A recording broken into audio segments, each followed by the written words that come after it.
Plap, plap, plap. Every great story ever written begins with this simple yet enlightening phrase. Welcome to the Sockscast, episode 174, where all your hope goes to die, and you're totally okay with that. How you doing, everybody? It's been just a little bit. It's been a bit, for sure. It's fine. Life gets busy sometimes, doesn't it? It's the summer. We're all out here on our billion-dollar yachts that we got from hosting this vast podcasting empire. You know, we need time. You're like, look, we did 7 of these, and then we took a month off. Like, come on, people. We're not machines here, and we're very important now. We have private islands to visit. We passed that capture that says we're not a robot. Exactly. Yeah. Nothing better than the only thing bigger than the podcasting money is that itch.io money. Oh baby. God. Oh baby. That's enough to get the fat cats at itch. It's rolling in. Oh guys, I think it's time for the Squarespace ad. Why doesn't itch.io just throw around the massive weight it holds in this game industry and just I don't understand. And just bully payment processors? We're gonna get in so much trouble. Like this. No, we'll be fine. We're in so much trouble. Just this opening 3 minutes is enough. Like Epstein reference, itch.io. Like it's all just. Dude, you give us. What are they gonna do? Block socks make people sexy? Boom! Oh no! Boom! Guess what, guys? The store was fake. Oh shit! Rhete is just off the chain. What has a month off done to you, my guy? I'm not the same anymore. I've watched 1,000 movies. Oh my god. To my immediate virtual right, he's got a breed. It's Rhete. A breed? You know, that opening, I was like, Polly, why would you start with plap, plap, plap? And then I realized, oh, right, that was my one and last visit to AO3. Yeah, that was the funniest thing, is you said that story. Let's check out this Hololive fanfic, and it opens with that, and I go, oh, okay, bye. I know where we're going with this. Oh, we're already there. We just started. Rhete, I don't think you can enter fandom culture in earnest in your 40s. I think you developed too much of a palate at this point, and you have too much taste. I don't think it's possible. Trust me, I've tried. But of all possible openings, why not, man? Plap. Just starting right there. Just start right in the middle of things, man. Just. What else do you start with, really? Like, you got to get the creative juices and other juices going somehow. When has a plap ever failed? Sure. To my immediate virtual left, he's rotten fruit. He's damaged goods. It's John Thayer. Mood correct. How you doing, John? That's good. Rotten fruit, damaged goods. That's me. You doing okay? It doesn't sound like you are if you really identified with that introduction, though. No, I'm good. All's well. All's fine. Mm-hmm. It's all fine. Everything's fine. Yeah, we're good. It's all fine. Everything's fine. You know, the world's just going absolutely crazy. Like, everything's going crazy. Did you know Insane Clown Posse had the audacity to not only sample, but interpolate Africa by Toto as the final track on their latest album? And me and Psychic Heist found this out at the same time, and we literally got knocked out. Like, I was eating it lately because we always do this. It's just like, oh, hey, new ICP album's out. Ha, ha, ha. Let's just go listen to it for a laugh. And then you get to the end, these chill drums start. It's like, oh, what's this? What are we doing? And I'm in the middle of a bite of a delicious yakisoba pan, and you realize it's Africa by Toto. You hear the Africa instrumental kick in, and then Shaggy 2 Dope starts rapping over it. That's bad enough. And then Violent J joins and just starts singing the tune, the main vocal melody to Africa, but he's changed all the lyrics to ICP stuff. Oh, and God. it just knocked us the fuck out. It was so the world is going absolutely insane. Nothing is off limits anymore.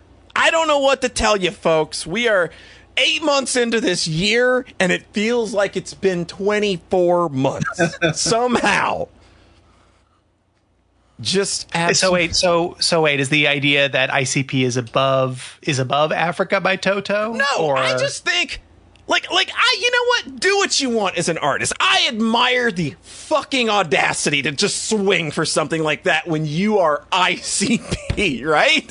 There's a fun audacity in that that I think I appreciate. I don't think it's a good song. I just, you know what? Man, you just okay. No. You do think ICP is above Africa by Toto. It's okay. You can say it. Oh, I thought you were throwing shade at the original Africa. Yeah, I thought that was obviously where we're going. What we all need to do is we need to go to the official Africa video on YouTube and comment ICP brought me here. No. Let's all do that. Let's all do that. Go to the Africa by Toto right now and just see how long it takes to see an ICP reference. I'm already typing it in. All right, let's go. Africa video. Let's go. Scroll down. We're doing a YouTube vandalism live on the air, folks. 1 billion views. Yeah, it hit. Really? Oh, yeah, it's a billion. Okay, there's a lot of. There are 235,000 comments. I'm going to start by newest first. Somebody mentions that Weezer did a cover. Weezer did do a cover, but Weezer sucks.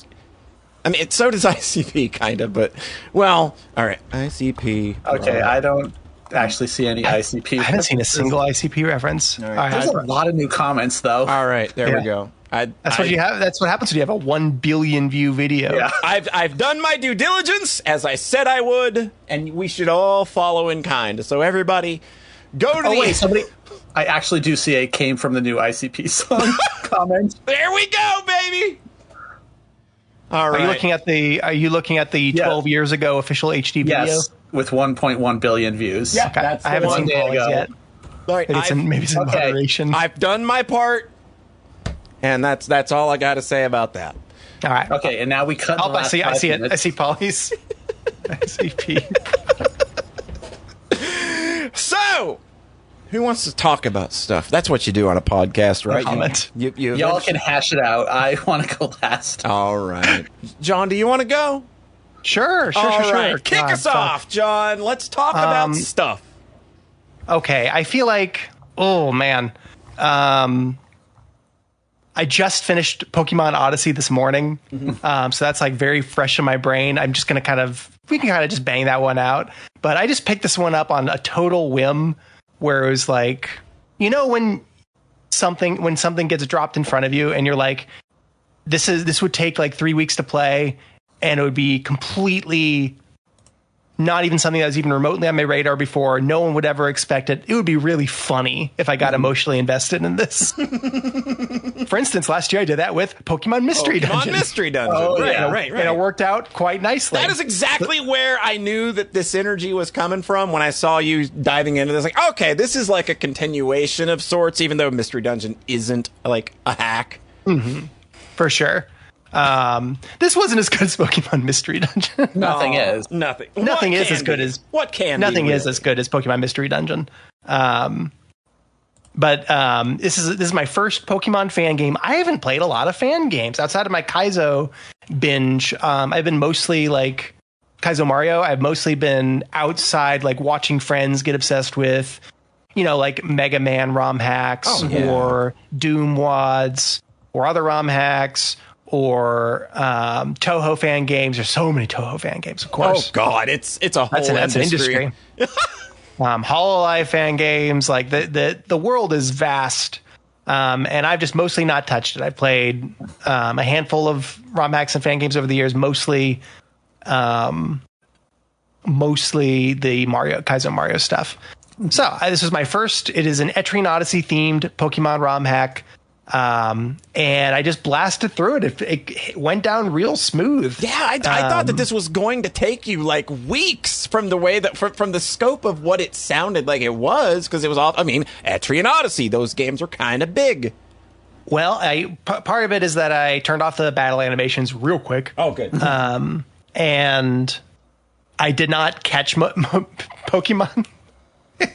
I kind of just got my party at the start, and I was like, yeah, I like these guys. We'll just roll with it. That's awesome from a gameplay design standpoint, though, because it means you're not really tied to having to play the game a certain way. It's like, hey, if I just want to play with my dudes, I can just play with my dudes. Someone added me in the chat and said, wait, you finished with Ladian in your final party? Ladian was my lead. Ladian was my fucking killer beast. Because what I did, so I once I got the EV editor, I maxed out. I noticed that Ladian had stronger attack than special attack. And I had a 90 base power physical bug stab move with 100% accuracy accessible to me. And I put all of my EVs into attack for my Ladian, and then some into speed, and I think some bulk. But what it amounted to was that anything that was weak to bug, like the base attack was so high, and with the attack EVs, I could just erase every psychic Pokemon in the game. Everything that was weak to bug, just boom. A lot of Pokemon that weren't weak to bug, boom, just erased. Felt real good. Got so a Ladian was my solution. lead. So they specifically, like, I'm gonna just do like a quick summary of like the QOL stuff. You can, once you get access to the EV editor, you can just change all of your Pokemon's EVs whenever you want. You can, it's like sliders. It's so easy.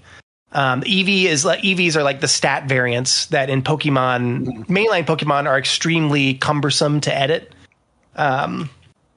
But in this, it's just like it's as easy as Pokemon Showdown, which I only have experience with from YouTube videos. But you get reusable TMs, even though it's a Gen 3 hack. I've absorbed so much Pokemon bullshit. Oh my god. Sorry. I have a quick question. Do they add new Pokemon to this? Oh yeah. Okay, because I saw your screenshot of your team and I said none of these are in the Bible. They're regional variants of the different Pokemon. Sure. So there's a regional variant of Executor and a regional variant. Yeah, especially of the Dusknoir. Executor. I'm like, that dude ain't real. And they're all based on Etrian Odyssey enemies. So like I recognize the Scyther as looking like the mantis that kills you on the 3rd floor of Etrian Odyssey. So but this still plays more like Pokemon, right? Yes, regrettably.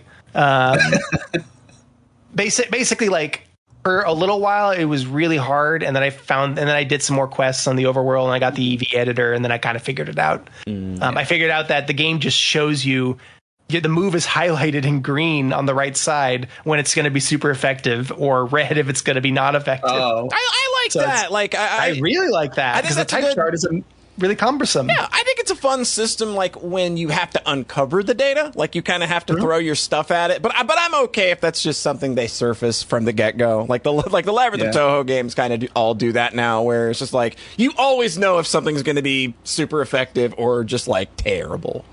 Exactly. Like it's built around, they're giving you maximum information transparency. They're letting you respec easily. If you get you can catch a Pokemon and then bring it up to the same level as your other guys with they give you an item for that. It's like, and it's infinite. So it's the whole thing is built around like maximum QOL, maximum respecking easily. So it's doesn't really feel like an RPG as much, but it makes like building out tech for the boss fights like really. It means they can make the boss fights harder. It means that they can get way more complicated with the bosses than fucking Brock having 2 rock type moves. I have 2 rock type Pokemon. Instead, it's like you get to like the 3rd floor stratum boss, and it's like I have 6 Pokemon, and one of them is Entei, and they're all different types. Every boss is the champion fight. Yeah, the regular Pokemon games just being like, here's the boss with the same type, so once you have a weakness to that. It's like, oh, here's the 7th boss. He's the fire boss. Bring in Blastoise. Yeah, let's sweep it. Times. Yeah, it's not hard. No, this is much more crunchy and technical, and they give you so many tools to build out your party that it's never doesn't feel cumbersome to play it that way. So I had a really good time. It's not a dungeon crawler. Money just collapses like a third in. Oh. So you have infinite healing essentially.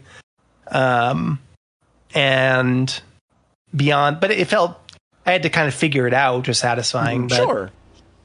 But there's no resource stress. You're basically just fighting, 500 trainer battles. And then watching very cute cutscenes, very endearing cutscenes. This is my first story I've written cutscenes. Oh, the good stuff. Let's go. The story is very backgrounded for the first third, so you don't really understand, like, oh, no, this is going to be a webcomic. That's some energy. That's some energy. So I was endeared. And then the ending is like a big... it ends on a major bummer. Oh, beautiful. Fantastic. I'm just like, holy shit. I'm a big fan of games that end on major bummers. I played one that had a big old major bummer. It did not hit like the number one thing for me now is Knights of the Old Republic 2. Because that one I finished it and I just kind of laid back and stared at the ceiling. Yeah. And it's like it wasn't like the kind of like full catharsis you get from like like Utawa Rumino Rhete. Mm-hmm. When that one ends, it's like, oh, but you kind of feel so full in your heart. Mm-hmm. Instead, Coder 2 is just, you kind of finish it like, oh. I kind of remember it felt like that one ruined your weekend. Yeah, like it just I remember. I finished it on my birthday. Oh, right, yeah. Christ. No, this is not that because it wasn't well written enough to. It wasn't well written enough to be Coder 2. It's no mystery dungeon. It's oh my god, Pokemon Mystery Dungeon. I just like posted a song from Pokemon Mystery Dungeon and then wrote like a quote for that one of the characters says and welled up and nobody in the chat reacted or cared. And I'm like, yeah, I get it. I mean, no one's played. Yeah, like if they've not played it, they obviously don't have the context. Like we were all doing that like the other day where we were posting all these songs from these games that made us cry, but it's just like if you don't have the context, it's not really going to hit. So nobody's going to know what I swear means or am I. They're not going to get why those hurt. Or caught you. Yeah. Like, Meanwhile, Trails fans can post 2 words. Yep. Yep. Oh, that's a good one. That's a good one. That's so good. Yeah, it's a good one. Hey, it's imagine having 2 words make a 50-hour game. That's insane when you think about it. That's pretty potent. When you consider how good that game is already. Because Trails from Zero is pretty goddamn solid. Yeah, I really like that one. But you can also say just like, and 2 words are like the height of that game's greatness. It's like, holy shit. Mm-hmm. Good game. So that was my first Pokemon ROM hack. There's other ones. This was still 25 hours, and it involved fighting 500 trainer battles in a row. And the story wasn't very good. So I'm not like over the moon. Boy, I need to play a bunch of these. But you know what? Better than fucking Pokemon X and Y. Better than Omega Ruby, Apple Sapphire. Better than my last experiences with the mainline games. So that was that aspect of it is very satisfying. I might look at like Crystal Clear or something down the line. You know what I love about these last few John arcs is that John like hates Nintendo. But like Kirby, Pokemon, Super Mario RPG. Dude, it's time to admit you are tsundere for Nintendo. It's time. I think there's layers here where I genuinely believe Nintendo and Game Freak kind of can't make a good Pokemon game anymore. I agree. I'm mostly but fans just playing. Sure as hell can. Yeah, for sure. But but Kirby is in good hands right now. Yeah. Kirby's that look. I hate Nintendo. I hate the corporation. I mean, Nintendo. yes, the corporate shit is dire Absolutely right now. dire. Yeah. Look. Yeah, you got your condos, you got your Kumazakis. Sometimes a specific property is just in good hands. And even corporate overlords can't shake that. Yeah. I was mostly kidding. I was just playing. Yeah, I know. I'm Okay. also Mario RPG is a Square game. Let's be real. Square did all the heavy lifting on that very delightful video game.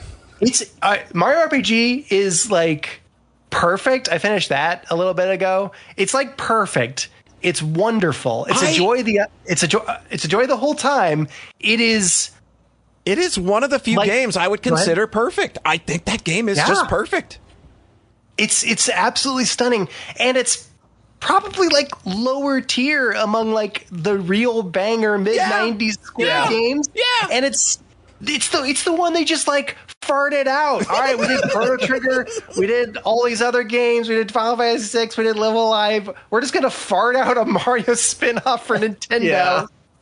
And then they put it out, and it's like, well, it's the game they farted out, and it's so good that other teams are going to spend like 25 years trying to recapture this. Yeah. And failing for the most part. And much like Super Metroid, it is a game that my parents got for me when I was very sick. So it's like, that's another one of those games that's tied to a memory of me being very ill and my parents buying me cool video games. My parents never missed, man. My parents always got me the best games. Fuck yeah, that feels good. Yeah, that was kind of my experience as a kid, though, when I was like, well, this isn't as good as Final Fantasy 2, 3, Chrono Trigger. Like, Square was kind of on fire, and then the Mario game is fine, and then Final Fantasy 7 comes out, and I'm like, yep. Oh, yeah. Oh, yeah. That's but, like, the stuff. The way you're saying they've been chasing that high for 25 years, also true, and I'm just like, man, it's also, like, the same as the Yoshi games. Oh, God, yeah. That one was even more dire, I think. Yeah. That's really funny. Because I played Superstar Saga as a kid. I fucking loved it. I think back now, I play Mario RPG, and it's like, oh, a lot of that was just Mario RPG. Yeah. Yeah, like a lot of the charm that the Mario and Luigi games have, like, started with Super Mario RPG, and I think that the Mario and Luigi games absolutely did a good job of bouncing from that and establishing their own identity as well. It's a whole like. It's where I feel like Super Mario RPG is where they started to embrace trying to write comedy into their games, because Super Mario RPG is genuinely very funny, especially with constantly. A lot of the miming, the way like characters just transform into other characters at will and do stupid things. It's very and when you look at the Mario like the Mario and Luigi games, they're very much cut from that. Like they're always trying to make you laugh and have a good time. And I just always loved them for that they always kept that. Like even Paper Mario has a very similar tone of just, hey, for sure, a lot of real snappy dialogue here. I'm really excited to play Paper Mario. It's so really excited. That game is so goddamn charming still. It looks magical. I'm so jazzed. I will say, Booster in Mario RPG is just like just like patient zero of all indie RPGs. Oh my god! Booster's just an Undertale character. You can trace it all back. Absolutely, like Booster is one of the best segments in a video game ever, and everybody that is an indie developer has in some way pulled from that gremlin ass energy.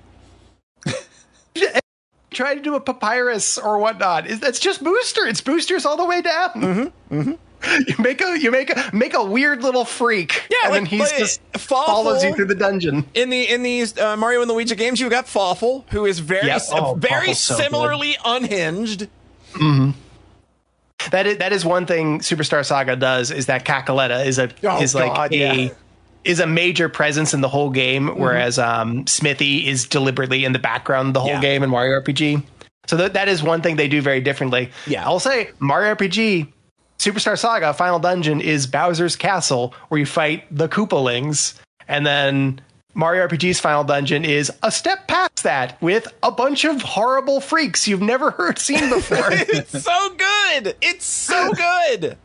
Like, it's just that level beyond of imagination. Yeah, that feels like so good. It feels like you escaped the like. I can't explain it. It's just there's a feeling when you hit the final dungeon and you get dropped in, and it's just this dark ass, and then you go into the little factory section. It's like, we are no longer in Mushroom Kingdom anymore. This is so out of the ordinary. This is not where Mario goes, and it's such a cool thing for that game to have ended on. It's such a good exclamation mark.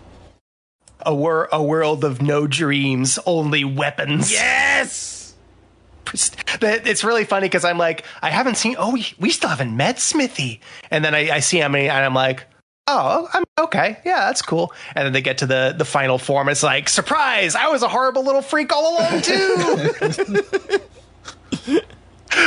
Yes, thank you. That's it. Just what I wanted. I wanted one more horrible freak. Yes. I love the RPGs. Game. I love the RPGs in that they also just make Bowser into this lovable doof. He's such a doof. He's so good. I love him so much. Oh.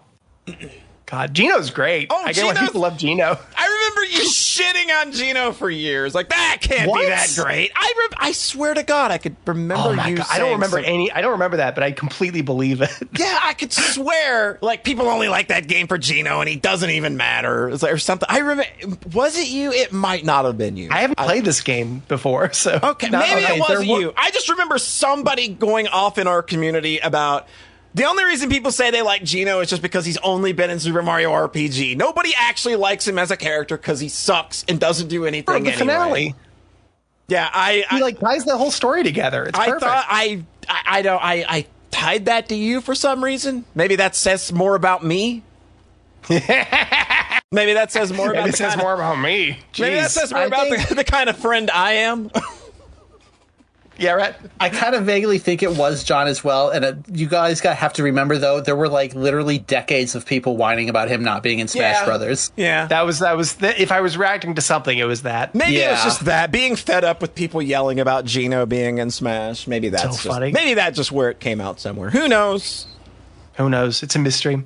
That fucking Shimamori music, huh? Holy shit. Just no playing this and then Live Alive last year. It's like, oh my God, yeah, fuck me. Jams Central. Yeah, I mean, I'm calling, like, I say a lower tier. Like, it's still perfect. It's still a thing that we literally like 5 minutes ago called this a perfect video game, and it's low tier. Just in comparison to everything that it's up against from that era of RPGs, which is just magnanimous. Mm-hmm. I think my deal is that I prefer something like Mario RPG, which is like pretty humble in scope. It doesn't really go big with the story until near the very end. I prefer that to something like, Final Fantasy VIII or whatnot. The Square games on PSX that are like 40 to 50 hours long and really ambitious and kind of whiff on a lot of fronts. Yeah. Mm-hmm. I would rather have the punchy 20-hour game that just nails it. And the Super Mario RPG is one of the last ones of those that Square made. Toss it on the Phantasy Star 4 pile. It's on the Phantasy Star 4 pile. So I had a blast with that. One more thing. Yeah. We gotta litigate this on the podcast. It's been a bit. I read the entire Kaguya-sama manga. Oh my God. Most of it since the last podcast. I read like 12 volumes in like 3 days. Well, to be fair, it's been a month.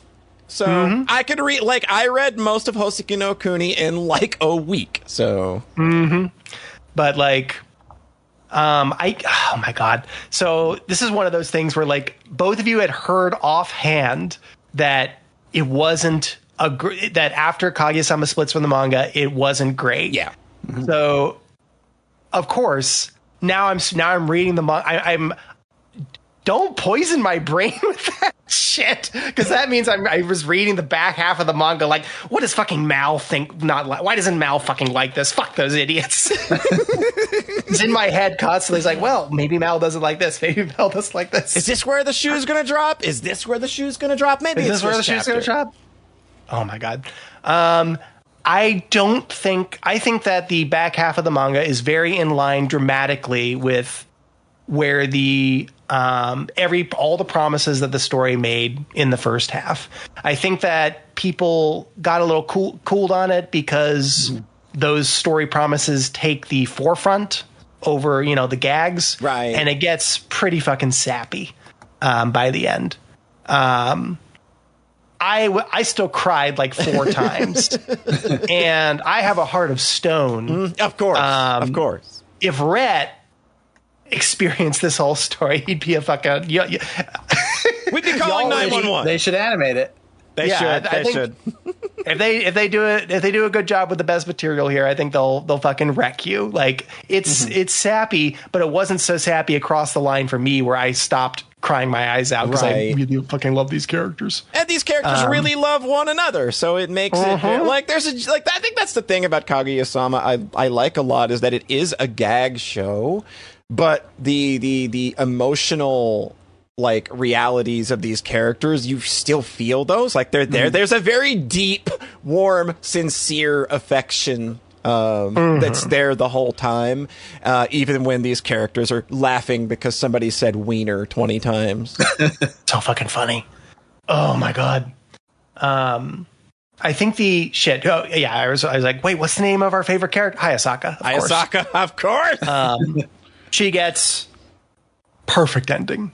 She gets everything she needs. Not in the sense of like she gets everything she could have wanted conceivably, but she has the perfect resolution that wasn't what I didn't realize was going to be her perfect resolution.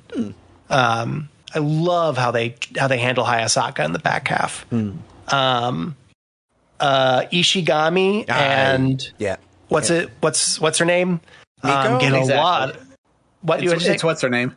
The short angry girl. Miko. Yeah. Miko. Yeah, we all love Miko. Oh, her. Love her so much. Yeah. I thought you were talking about Ishigami's like wannabe girlfriend. She wannabe girlfriend comes back, but Miko is a larger presence. Okay, They do literally anything they do good stuff with the wannabe girlfriend. She is not just in the show. She's like just kind of blank slate, pretty popular girl. I think she becomes a person. They make a hint at things happening with her, like in the last bit, but they don't really go over it, which I know that they do in the manga. So I think it's pretty nicely done. I think they go one step too far with trying to make everything nice for Ishigami, right? And like it felt like, okay, come on, maybe a little too sappy. Too sappy. It's felt like, when like there's like an outstanding ugliness or bad thing, or like somebody wronged a character, and you can just like, when me, the reader, I just kind of accept like, okay, that's a thing that happened in the past. We're moving on. But then the author, it seems like, no, we have to address this. We have to make this okay. And I'm like, well, no, you don't. You don't have to. You don't have to. You can just be over. And especially with how like kind of incel-y some of the plotting around Ishigami can be. Yeah, he can definitely be a little much even in the show. It's just like, okay. It's not even his characters. It's treats the way he's been, how the story discusses the ways he's been wronged.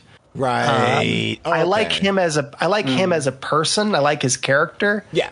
I feel like the reality of the story is like straining too much to elevate him, if that makes sense. Yeah, I get you.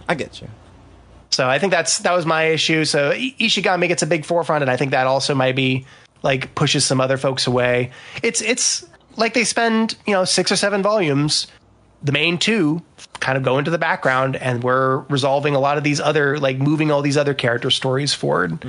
And they were characters that didn't have their full arcs in the animated material. Yeah, like some characters are literally just gag characters for a really long time.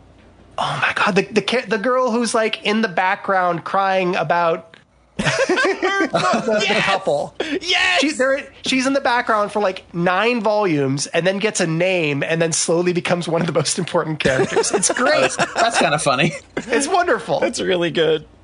There's a good 4 volumes of. I feel like the show makes the promise. The early manga makes the promise of like, what would you main boy, what would you do if I'm bad with names of fiction characters? I don't give a shit. What would you do if Kaguya went to the moon and left you the elixir? Like, they make that promise explicitly, and you don't get the resolution of that in the animated material. No. You need I feel like the show, like the story did really, for me, need that aspect of bringing it full circle. Bringing it full circle to the Kaguya, to the Kaguya story. To the actual Kaguya story. Yeah. Yeah. And there's a good 4 or 5 volumes of Kaguya.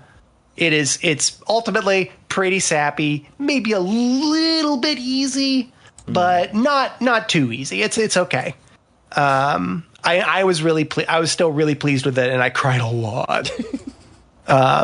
Always a sign of good media. Always a sign of good media. And then there's like 2 more volumes of epilogue after that. Oh, jeez. It is extremely the Matsuri Bayashi of Kaguya-sama. That is the energy of the back half. Over the back, like the last quarter is extremely the Matsuri Bayashi of Kaguya-sama. So, like it is not a disaster. It is. I think I think the anime leaves you wanting more, and then the manga leaves you with, I'm full. I've had exactly the right amount of Kaguya. It's the same thing with Konosuba, where it's not that the material gets really worse. It's just it keeps going and going and going, and it's like, okay, yeah, I'm good. I'm fine. I've had enough. Maybe 7 You popped out there. volumes is enough. I popped out. Yeah. Am I back now? You're back now. All right, clap. You're good. We don't do editing here anymore. Nah. We don't? Fuck that shit. Okay. Never mind then. We do. I'm just going to leave this in now. Maybe 17 light novels of Konosuba is the correct amount of Konosuba. Maybe that is enough. Maybe 28 volumes of Kaguya-sama is enough. I think I need one brain dead rom-com that is way too long in my veins. That's anime or manga or something. Yeah. Every 2 years, because I read My Sonny Koku a couple years ago, and I read Konosuba a few years before that, and I've read this. Just one real good, long, stupid rom-com. What? Why are you calling them stupid and brain dead? When you said that, I thought, oh, you're going to say isekai. I'm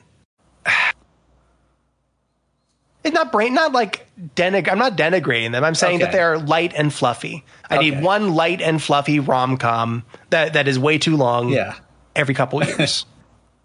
That's what I meant. I thought if you were asking for brain dead shows, I was like, oh, I got some isekai to show you. No, I need it to be sweet, and I need it to be a complete full arc where everybody smooches at the end. Okay, so in 2 years you'll read Fruits Basket. Oh yes!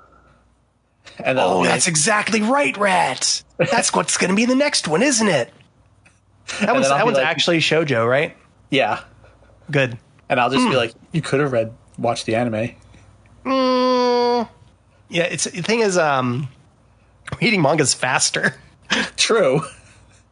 Because it's like, oh, this would have taken several hours, and I just chewed through 12 I just chewed through like 3 quarters worth of anime in a day and a half. God. All right, that's my piece. Thanks for listening. Right, cool. Right.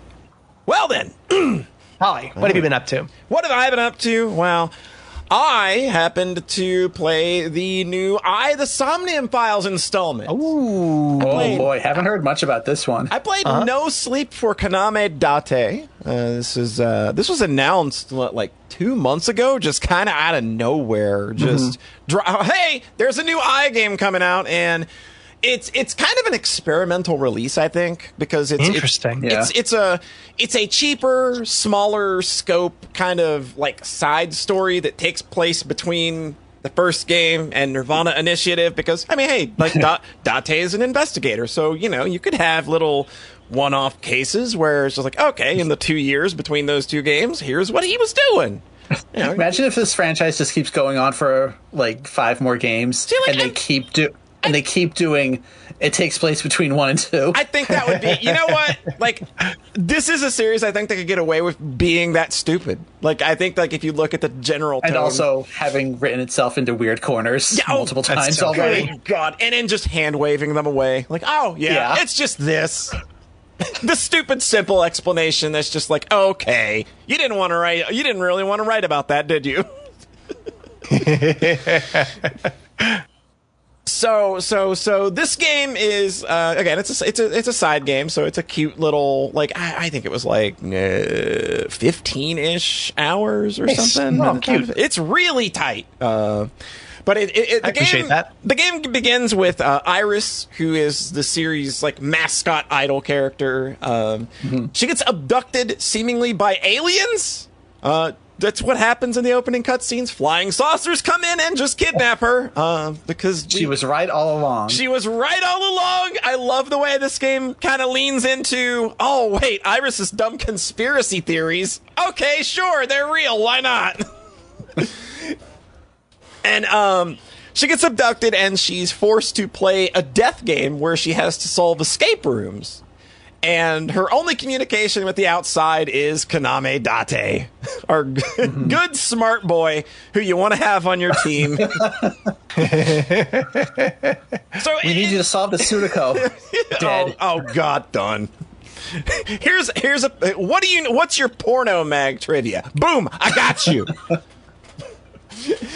So the main chunk of the game is still just, the typical visual novel type investigative stuff with Aiba and Date trying to figure out, like, where's Iris being held? This makes absolutely no sense. There's no way she could be in space. This is silly. And, like, why is she playing escape rooms? And so the game kind of, like, alternates between, like, these lengthy visual novel segments where you're just investigating and talking to people and figure out conversations, and then syncing is back, obviously, where there are somniums. You dive into witnesses' dreams and, find clues to solving everything that's going on. Okay. And then there are escape rooms, which are these big, like they're essentially the Zero Escape.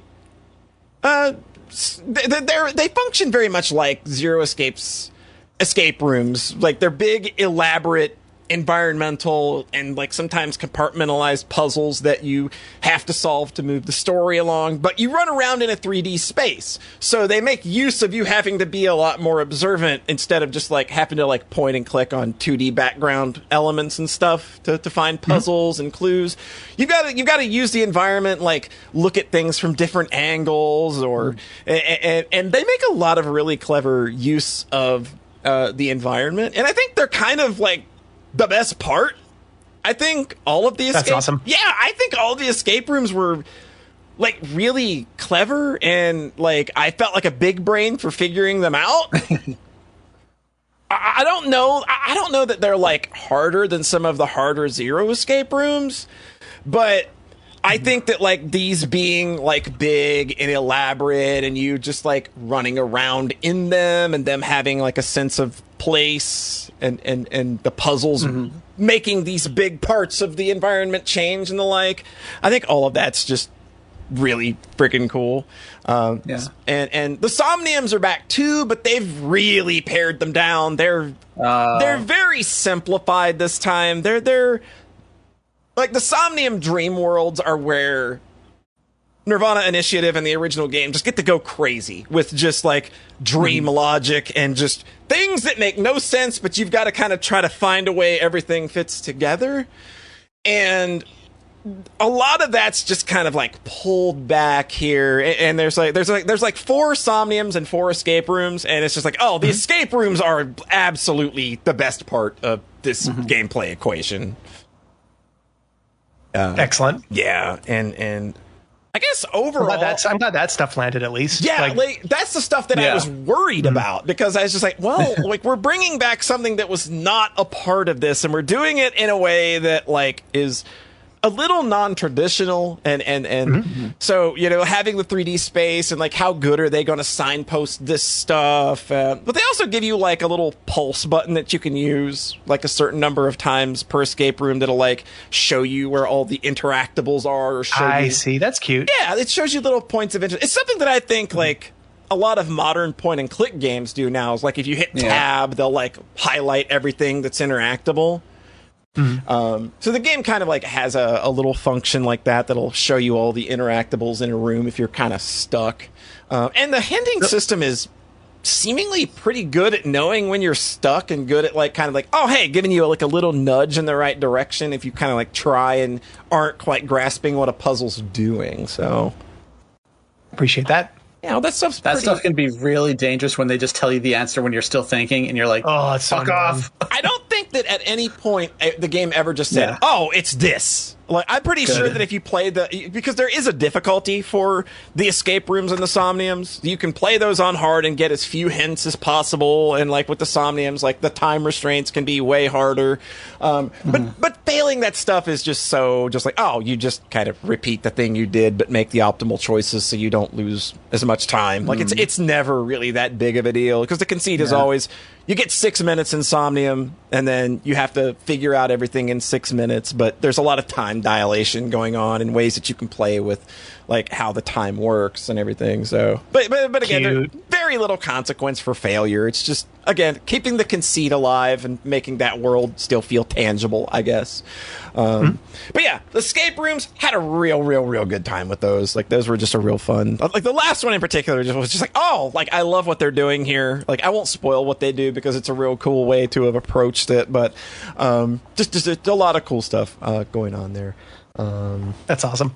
Yeah, and so what about, it seems like you're a little cool on the parts outside the escape rooms, though. It's a side story. It does touch on some things from the first game that didn't have like a complete resolution, and that was nice. I liked that because it was something that I was genuinely curious about from the first game, and I just didn't think they were ever going to touch that again. But they touched that, and I overall, I had fun with the game. But I don't know that I would call this like an essential story that you should be in a rush to play. It's just like, hey, do you like all of these characters doing the things that they do and engaging with each other in the ways that they do, because those interactions are just so well written and fun. They've maintained all of that. It's just maybe the stakes are a lot lighter here. It's smaller scale. But it's still more of that thing that you like. So if you want that, go for it. But at this point, it doesn't feel essential to anything. So I wouldn't be in a rush to just go out unless you just really need that in your life right now. But if you want to like wait for a sale or something, or play it on your friend's account, so you don't. I was gonna say, if you happen to have a friend who has it on their Steam and you can play it through their account, maybe that's an okay way to play it.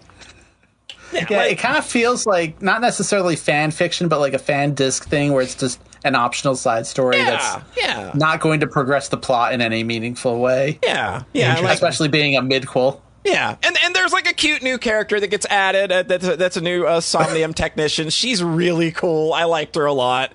And then they have a really convoluted reason for why she's not in 2.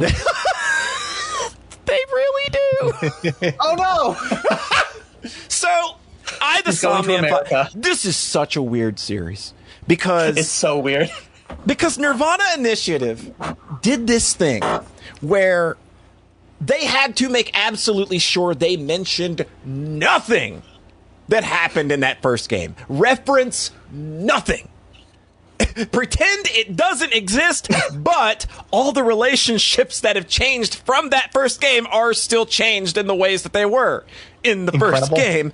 And the first game has a very big thing happen at the end that Nirvana Initiative just like steps aside from and just writes it off with this one note line that a character is just like, yeah, this is why. It's like, are you kidding me? Well, isn't there like there's a choice in like the opening scene where they go, hey, did you play the first game? Yeah, they're like, and then enter the culprit's name from the first game. And if you do that, right. And if you do that, they'll make little itty bitty tiny little references to it, but it still doesn't change the very big thing that changed at the end of that game.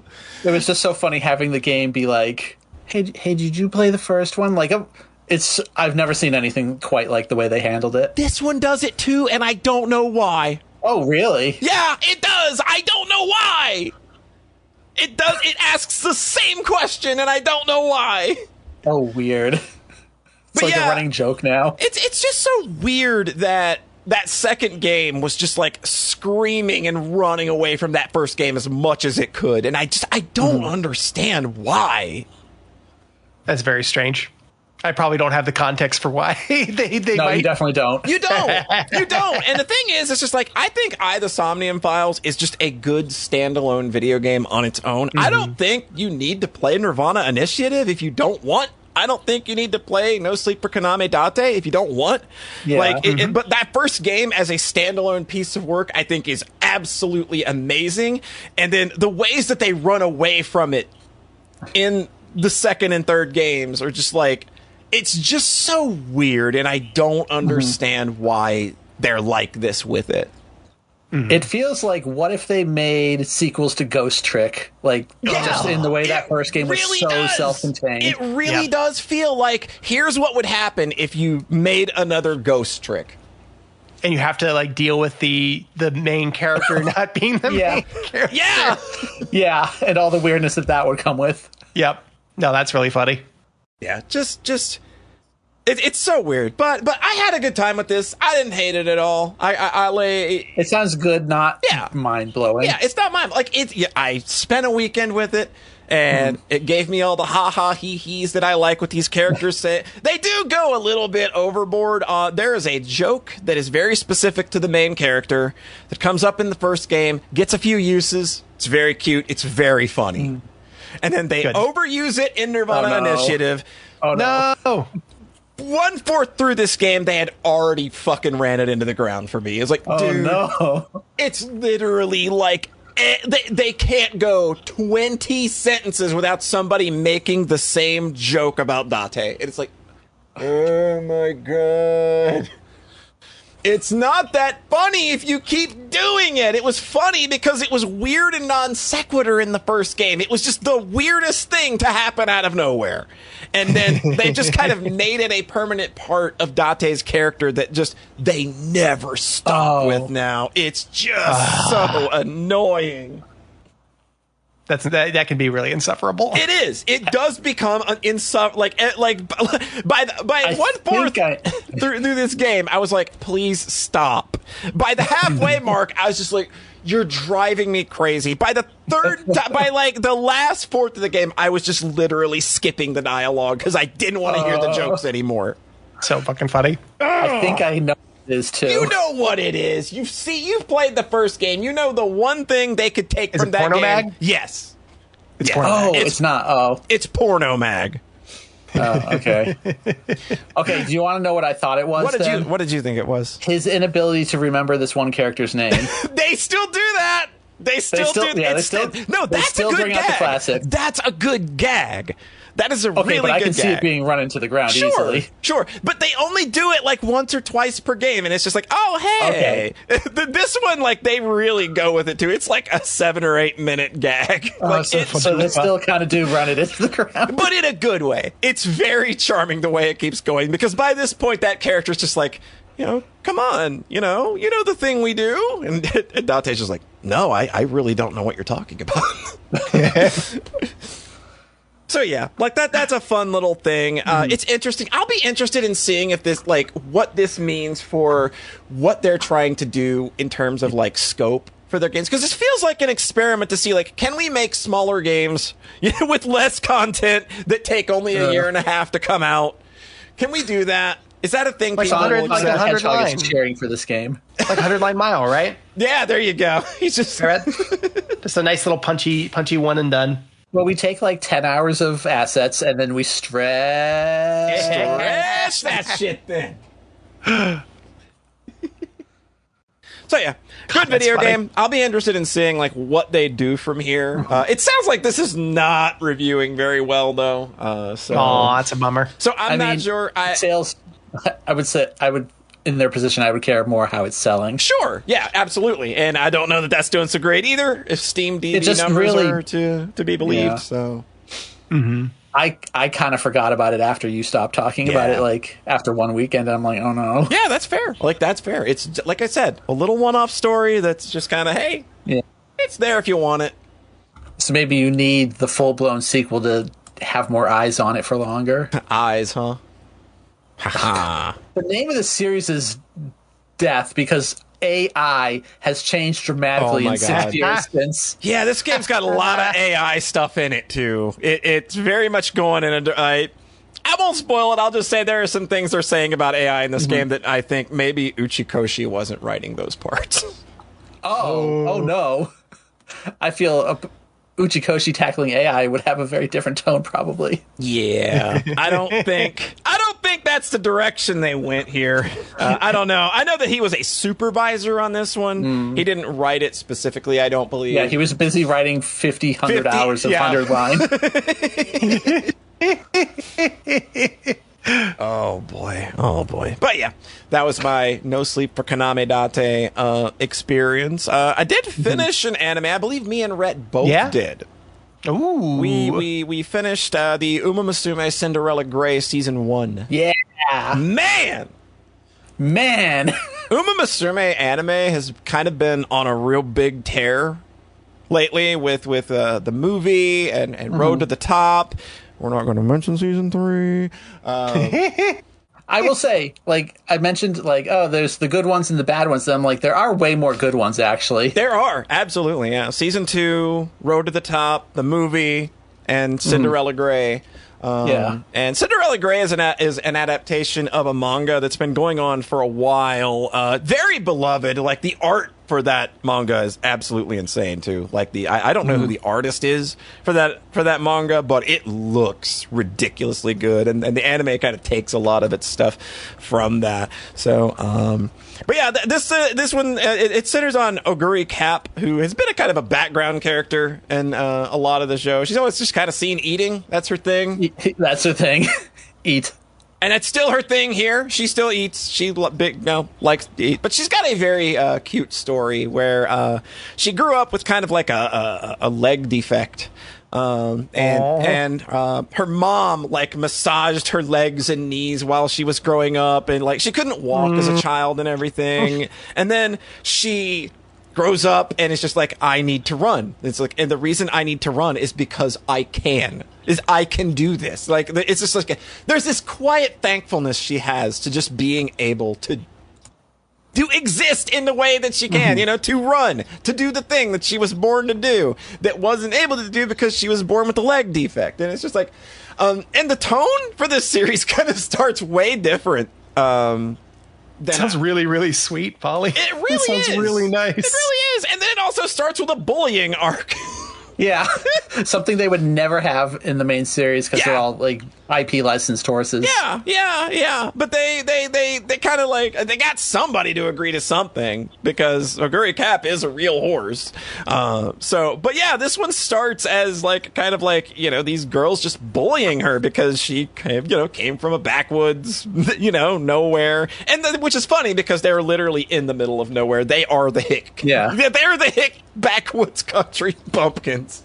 And they're making fun of the bumpkin for being a bumpkin.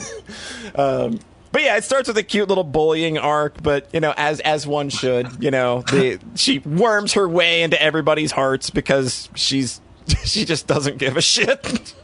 Good. And she's good. really fast. She's really, really fast. Yeah, she shuts up her critics in a lot of ways that are very funny, both through her running and through her just being very oblivious to the fact that people are being mean to her. I know. I expected her to be like the really cool stoic type, and then it's like, oh, you're like a goofball. Yeah, she's very charming in a lot of ways that I was not expecting. But as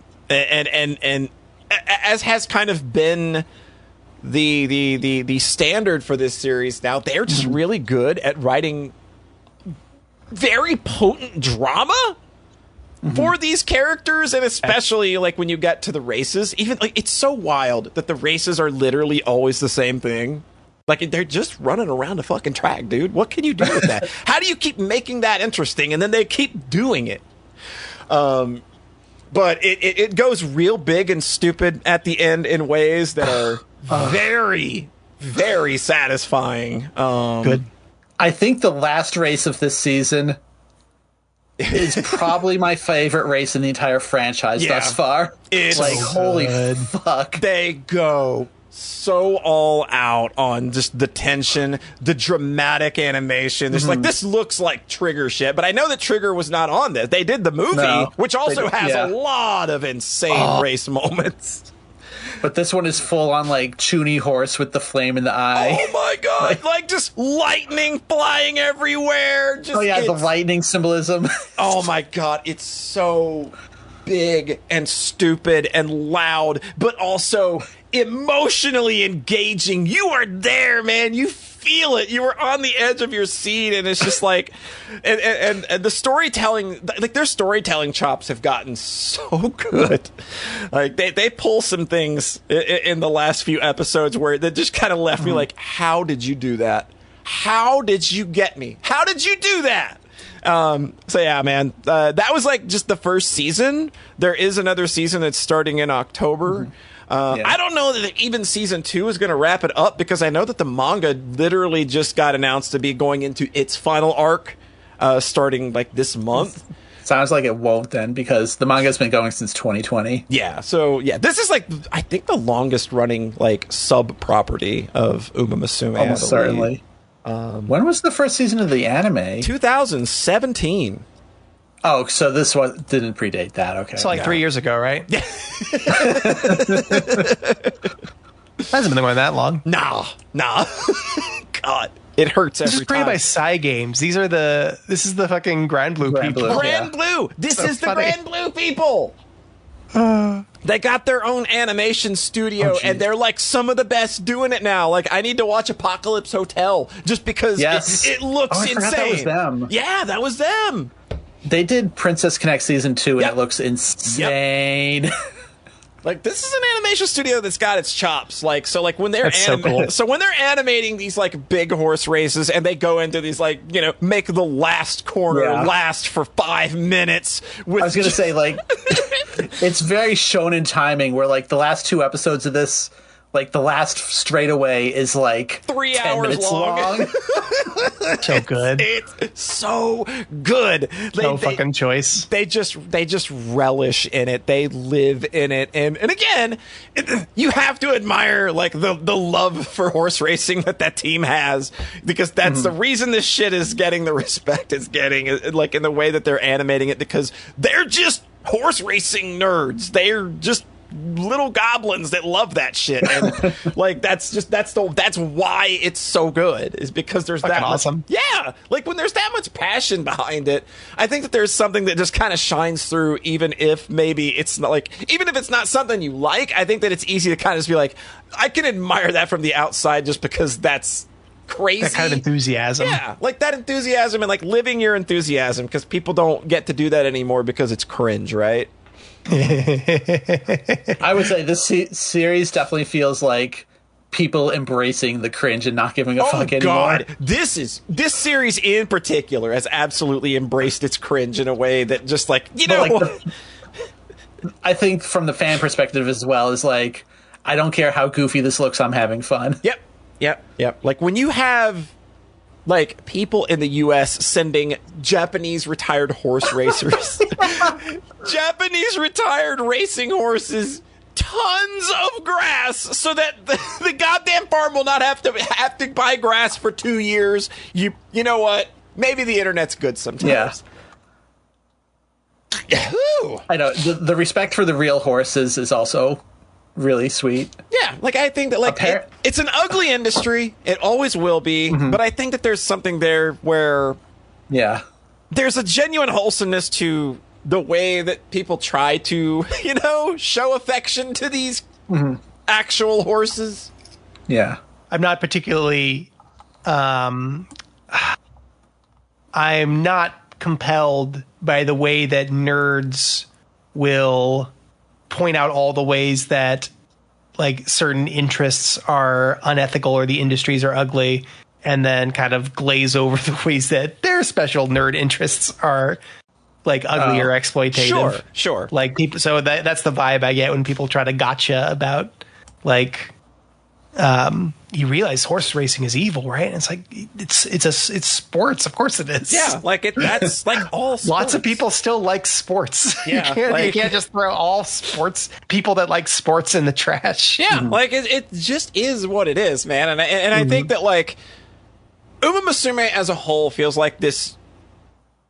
I don't want to say a humanization of like, but it feels like there's something happening here with the respect to the actual horses and their legacies. I think that feels really good. Like it's a good thing. Like I can't adequately explain it because I really don't know the words. It's just, but there's just something there that I think something warm. Yeah, it's warm and sincere, even if there's ugliness to that whole thing.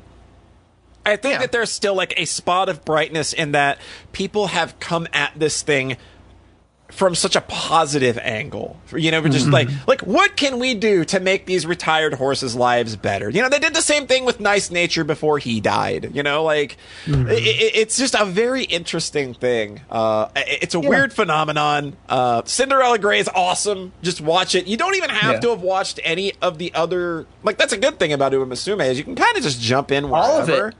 Yeah. Except until the second season of this one, all of it is self-contained so far. Yeah. Like I would say like if you want a good taste, Road to the Top is free on YouTube. 4 episodes. It's 4 episodes. It's a real light investment. And it's opens with shit. And it opens with the Statue of Liberty as a horse girl. Yeah, it does, boy. It's good. I mean, yeah, like you can make movies about football and people, and it's okay. And it doesn't have to dig into like, and then they have concussions that ruin their quality of life long after they retire. Boy. Hey guys, did you know wrestling is problematic? Really? Wait, wrestling? You're the thing where what's his name is like one of the where Vince McMahon is one of the lead core people. Okay, actually, maybe wrestling. A bad example, you know what? Maybe wrestling is terrible. Really? That's the look.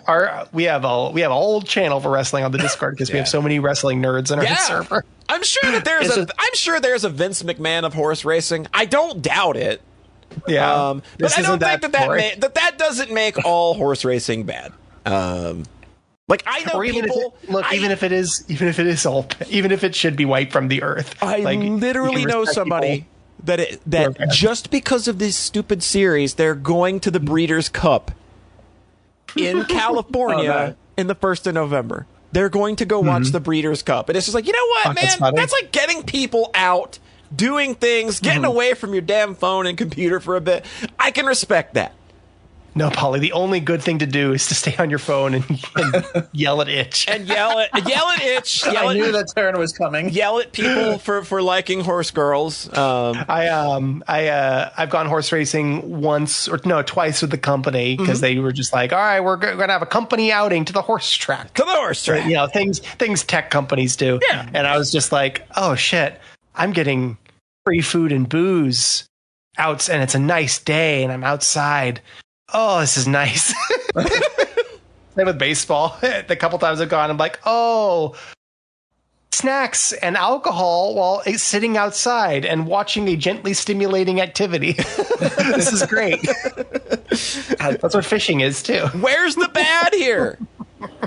Look, sometimes the normies got it. Yeah. But yeah. Sorry, if y'all can hear that, it is the air and water show or whatever it's called, where very loud planes fly over Chicago for like 3 days straight. That's good. That's good ASMR. It's good. That's good environmental storytelling in our podcast, I think. Yeah. Last year it happened while we were like chilling at the park, and they were like flying right by us, and I was like, oh, we timed this bad. That's perfect. I lived in the middle of nowhere, Ohio once, and like it was near a military base, and you could hear like jets going over, breaking the sound barrier all the fucking time, and it was like the loudest goddamn thing. It would shake the house every time. We'd lived there for like 10 years. Goddamn, it was nuts. That whole time living there though was nuts. There's a lot of stories there, but I will not. I will not dig into that for now. I will close by saying Cinderella Grey is awesome. Watch it if you want some top notch horse girl racing shit. Rhete. Hi. Hey. Rhete, we've got to know. We've got to know. You got to tell us, like Phoenix Wright trial music. It's time to know. Is Trails cooking or is Trails cooked? I had a better segue. I'm sorry. I watched a lot of movies, and my favorite one was Uma Musume Pretty Derby, beginning of a new era. All right, we'll get back to that. We'll get back to it. Tell us more, Rhete. So I had a big movie list because I'm kind of on break from work right now. I had a couple weeks. And I was like, I'm gonna just watch a movie every day because I am horrible about getting through movies. Sure. I'm just not really a movie guy. So it's just I'm trying to fix my fucking attention span. Because in December, I started watching this movie and I fell asleep. I was like not feeling good. It wasn't even the movie's fault. I'm like, this is really good. Oh shit! Oh what? Shit! And then like I kept going, and then 20 minutes later, oh no, it happened again. I have to stop. So I was like, okay, I'm gonna put this on ice, and I'm just gonna start over from the beginning when I'm ready. And I was finally ready. Good. This movie's really fucking good. It's just so thematically rich. It's intense. Yeah. It just packs everything you want in that little journey of 90 minutes or so. It's just like if you want to operate at the highest level, like the entire time. Yeah, like it's just on all cylinders at all times. I thought I was a little confused the first time I watched it because they just yada yada yada through like the intro to a ridiculous, like they montage like her debut race, Jungle Pocket, the main character. And the other thing is that I realized watching it a second time, most of it the second time, was that she's not really the main character. No. I kind of feel like this is the Agnes Tachyon movie. Which is good, because Agnes Tachyon she rules. Amazing. She, like, completely steals the scenes that she's in every single time. The way they animate her racing, and it goes into, like, hyperspeed math void science zone. Hyperspeed math void science zone is exactly the words I would use for that. It really is. It goes like meta in a weird way. And like they do interesting things with the music. Like it's not like traditional, like, I don't know, like racing music. It's doing like electronic beeps and like humming. Like this movie has a very slight like psychological horror bent to it, I feel. It really does. It's not like actually scary in any way, but it is like deliberately uncomfortable in a few moments. Yeah. And yeah, I just really enjoyed it. I think there's a lot of sports anime. I don't have a lot of history with sports anime. The one this actually reminded me of Tomorrow's Joe in a weird way, though, which was like the original sports anime. That's like the major. Yeah, like that's a good. It really feels inspired by.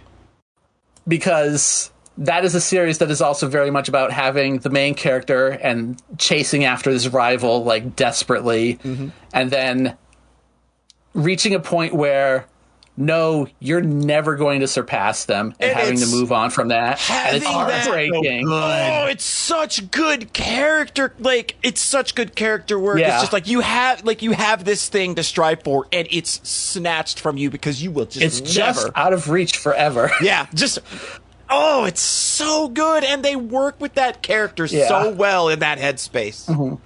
Yeah. I had a thought and it just evaporated from me. I'm sorry. Yeah.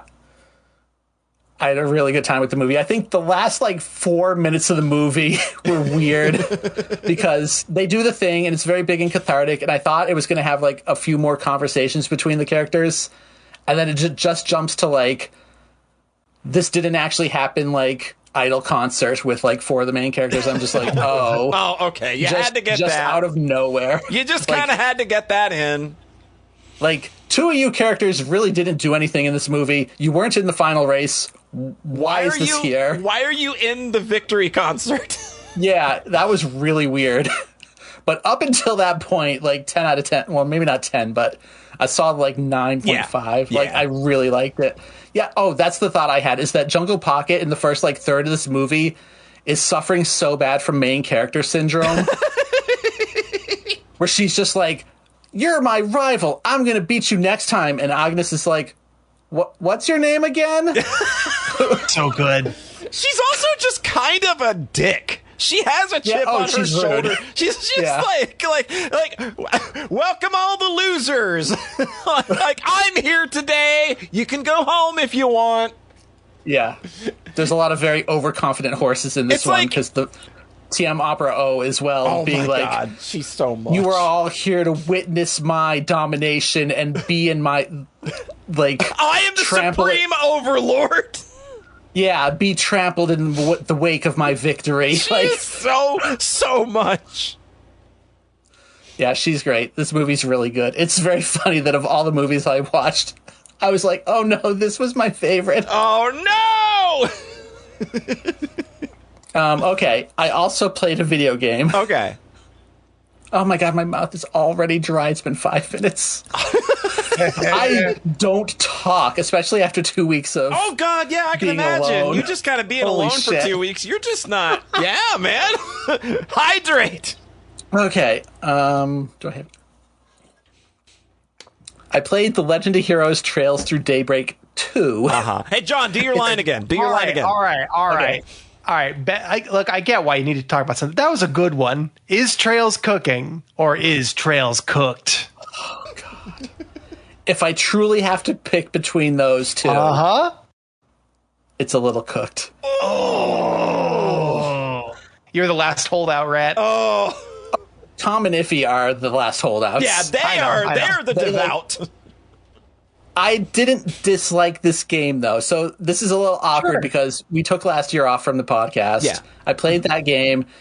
I played the first one, and it was agonizingly long. I have like 150 plus hours on Steam. Daybreak 1? Yeah.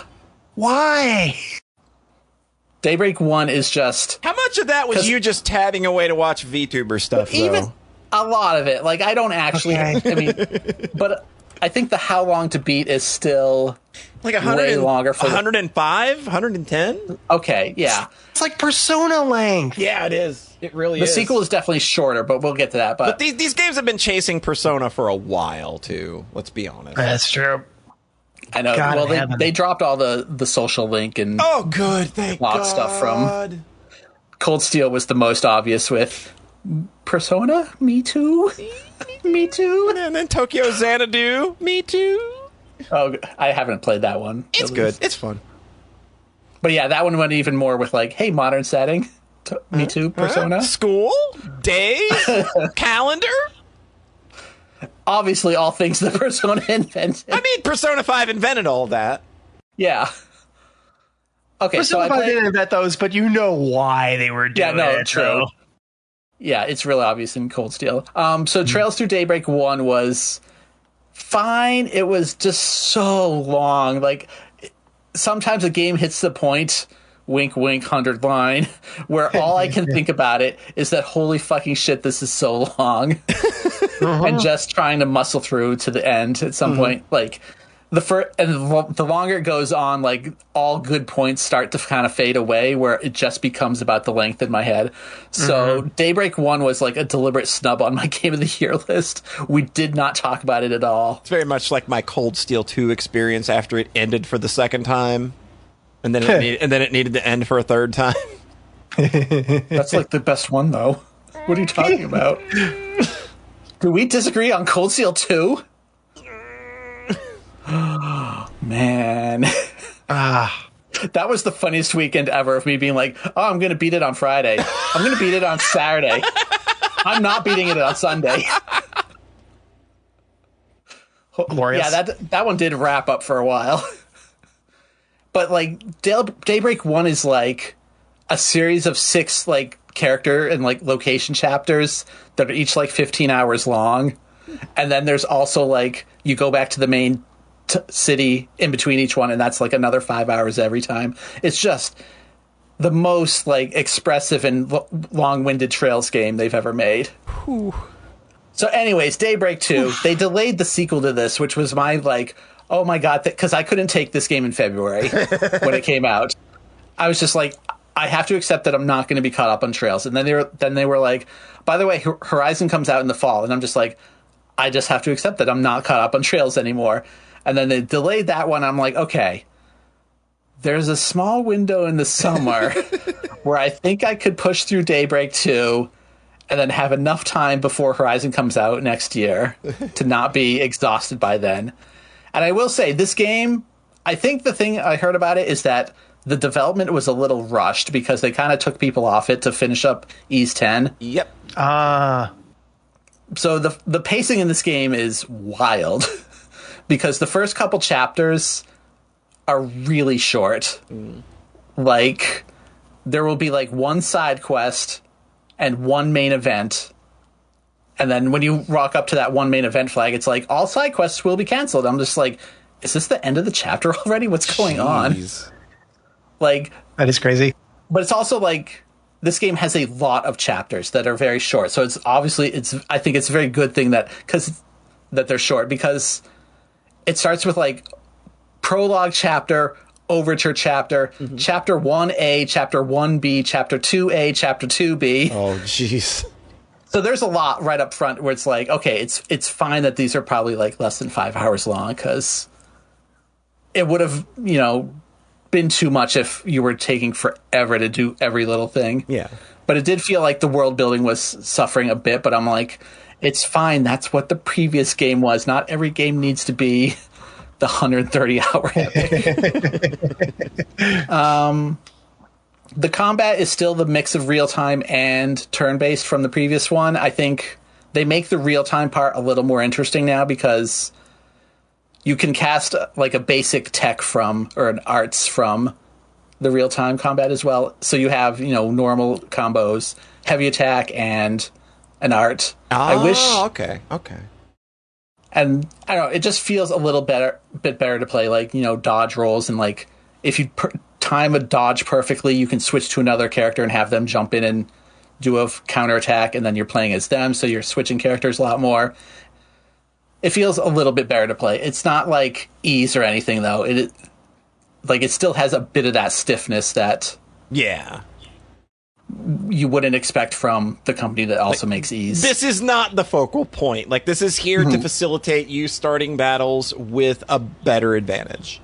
Yeah. Interesting. I think if you're playing on the easier difficulties, you are kind of meant to just win against trash mobs through this. Okay. But I'm playing this game on Nightmare. Most of the time, I do want to go to the turn-based. Yeah. The weird thing about the combat system is that you build up CP, like your craft meter, through the real-time stuff. So every fight for most of the game will just be me like mashing on enemies for a bit, popping into the turn-based, and then immediately dropping an S-craft to wipe everything out. That feels a little So they do have like tiers of enemies where there's like small enemies, medium enemies, large enemies, and the large enemies will have like so much more HP that doesn't work. So you actually do get like a few rounds of actual like combat. Also, those early chapters, they're really unbalanced level wise. That's another thing that made part of the game feel half-baked, is because you can choose kind of like Reverie if you want to do like chapter 2B or 2A first. And just to be a rebel, I always pick the B sides first. Of course. But then there's also, like Reverie, a shared dungeon between the characters. So, like, you can mix and match, like, characters who are on the A path and characters who are on the B path. And the leveling gets really kind of messed up there. I can imagine.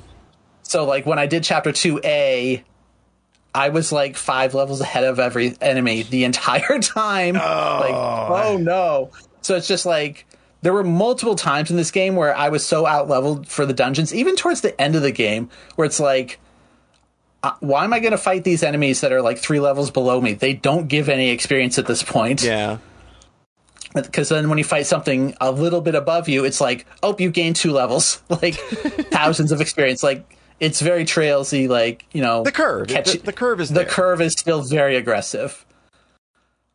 So I think this game feels pretty good to play in general. Like, I really broke it by the end, where even that S-craft theory, that technique I was using, I didn't even keep doing that. Eventually I got to the point where arts were so strong that I was just like, I don't even have to engage with the turn-based stuff anymore, or the real-time stuff. I'm just immediately going to open the fight, cast a spell, have like my orbment set up so I have 0% delay on casting and recasting, do that twice, then maybe S-craft. So the same character is doing 3 attacks in like 1 turn.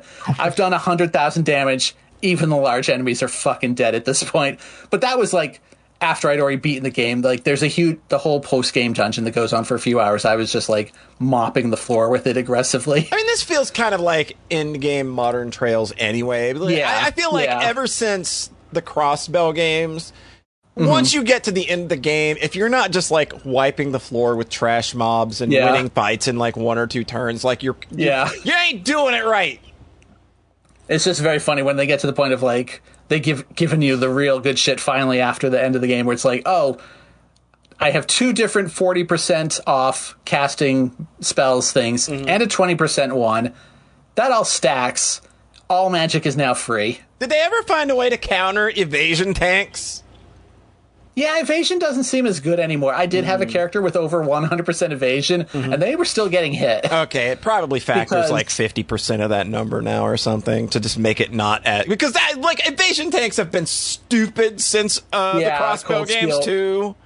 Yeah. I think crafts may have a different hit ratio. Sure. I think there's also evasion on art-based attacks, and that one is... way harder to raise. Oh, of course. Like, you'll maybe see like 30% on that. Right. But yeah, like enemies doing normal attacks will still miss, but they don't do normal attacks that much. Yeah, everybody's kind of got special moves now that they're busting out, so not as easy to dodge that.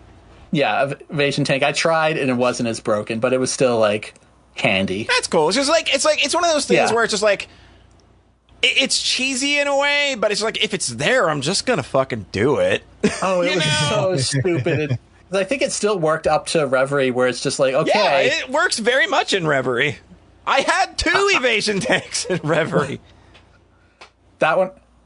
Plus, Reverie also gave you a lot of stealth options. A lot of stealth options, yeah. So, like, I remember the final boss would just being like, okay, I've got 2 characters with like super high evasion, and they go stealth every other turn. Yeah, so it's just literally cannot be hit.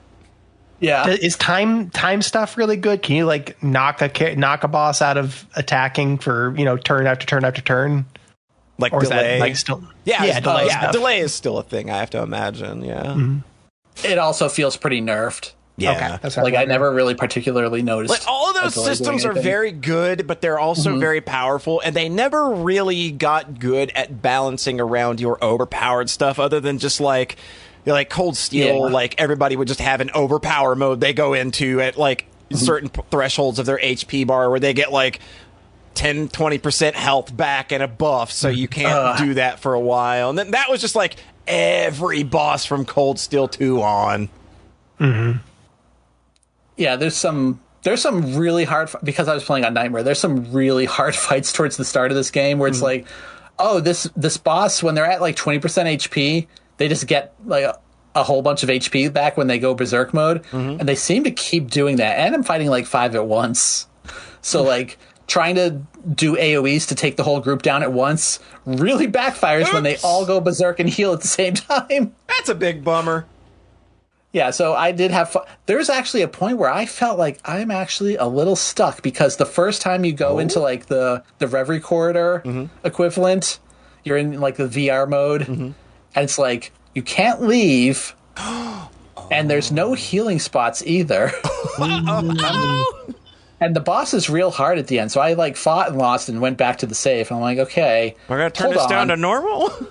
I'm not turning it down to normal, but of course I'm thinking like, eventually I'll stop leveling if I kill everything over and over and over, and there's just no more enemies, and they're too low. Like, it would be a horrible grind. And then I'm like, so in theory, eventually I'll just run out of EP and just not be able to heal.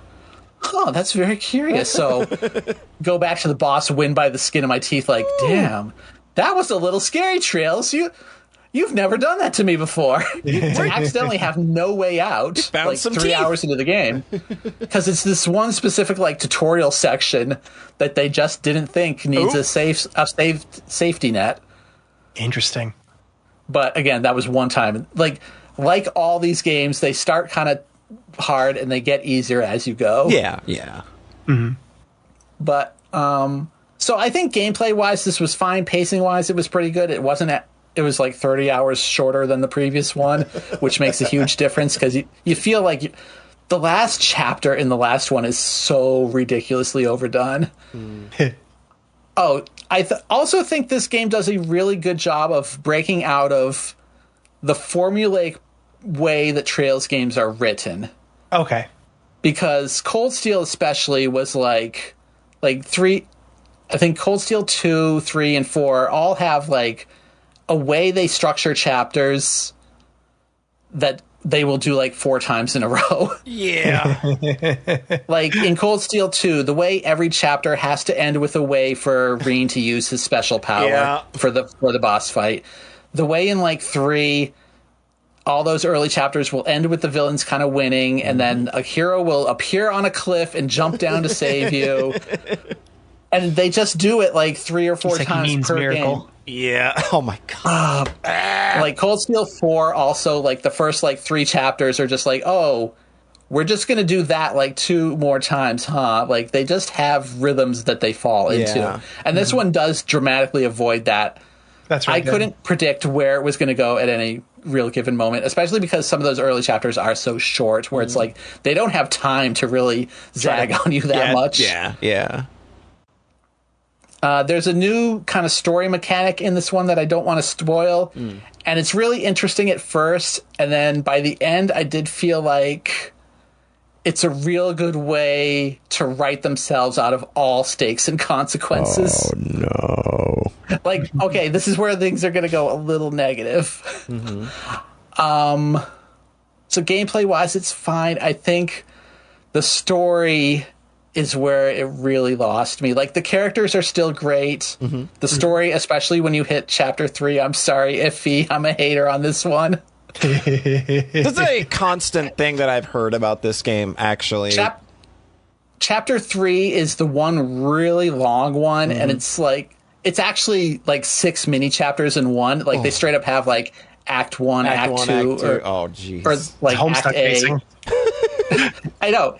It's like Chapter 3, Act F. Oh, geez. Or something. Attack on Titan, the final season, Part 2, Chapter 8. Yeah. So before Chapter 3, though, was like the interlude chapter, which is actually the longest one up to that point. It's another like, we're going to go to a beach vacation and, you know, have the mini games and stuff that they've done in a bunch of previous games. So good this year. Yeah, or Zero. Maybe it was Zero. I forget which one. I think it's at least a Zero. It might be. Yeah, I think it's Zero. I think it's in Zero because that's when they introduced Kea, right? Yeah. No. Wait, yeah. It's kind of in both, I think. Yeah. Anyways, that's a really long chapter, and I had a thought at one point of going, boy, this game has a lot of convoluted ways for you to fight other heroes. Like, because there's not that many villains in this one, so they have to find ways for you to fight like the other hero characters. All right. Trail Third is so funny about that. They reference Trail Third in this game. Okay, I'll just say it now because it's relevant. They straight up say, wow, it's weird that a rogue artifact made a copy of me that you guys have to fight for a filler boss fight again. Straight up saying, like, I can't believe this has happened twice. Oh, you know, if I had a nickel for every time. I'm like, I'm already thinking this is repetitive, and when the characters also go, Just this has say happened in it. Trails before. Oh God, it's so weird. It's like that moment in Final Fantasy 13 where it's just like, man, the story really isn't going anywhere because all I'm doing is just kind of running around whacking enemies in a subway and grinding, and then the characters stop and go, huh, guess we better take some time to train, huh? It's like, oh my Jesus God. fucking Christ. No, I love 13, but that is just like a moment that is so on the nose. It's like, you saying it doesn't make it better. Rough. So the interlude chapter is a lot of like other allies being like, I have to test your resolve through the clashing of swords. I just hate that. Fight. I hate that trope so much. So you do that like 4 or 5 times. Pokemon Odyssey has so much mind control in it, and I'm just like, So, John, this is the number one hack way to make your characters fight each other. Hey, John, I got bad news. Oh, is this when I got a lot of mind control in it? I was already exhausted by the interlude chapter, having a lot of, like, test to resolve, let's fight, or like, I want to test my skills against you, like, fights. Yeah. One of which is really good, but then it being like half the chapter was exhausting. Chapter 3, the really, really long one, is a whole big mind control arc. Yay! So it's just nothing but characters going rogue out of nowhere, fight, then absolve them of all consequences because it was mind control. Man. 6 times in a row? It sounds like Exhausting. Trails may be kind of cooked.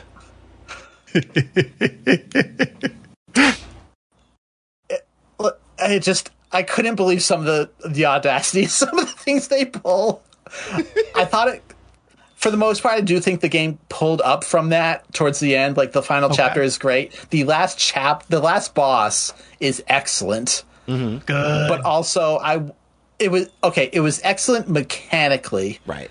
Like, because they do a real good job of like bringing all the systems together, having some like cinematic twists that you don't see coming. Like, they made it a really fun gameplay experience. And there's one part where, because it pulls the surprise, you have to use all the characters in your team at one point part.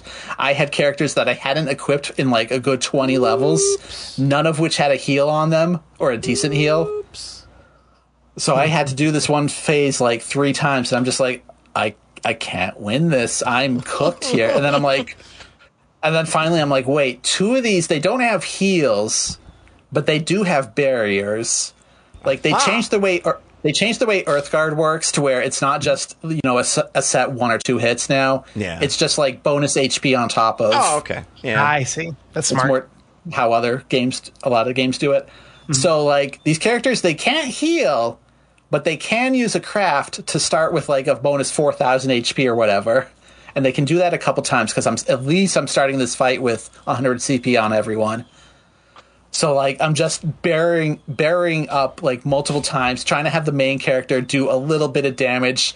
There's a shadow clone that's also like running around attacking everybody. I kill that, and the summoner makes 3 more on his next turn. I go, oh, I'm so fucking cooked. And then I attack the summoner, and it goes, okay, you've done enough damage. This fight's over. I'm like, oh my god. Good God, that's insane. Yeah, Good. All you have to do is get it to half health. I'm like, oh, thank God.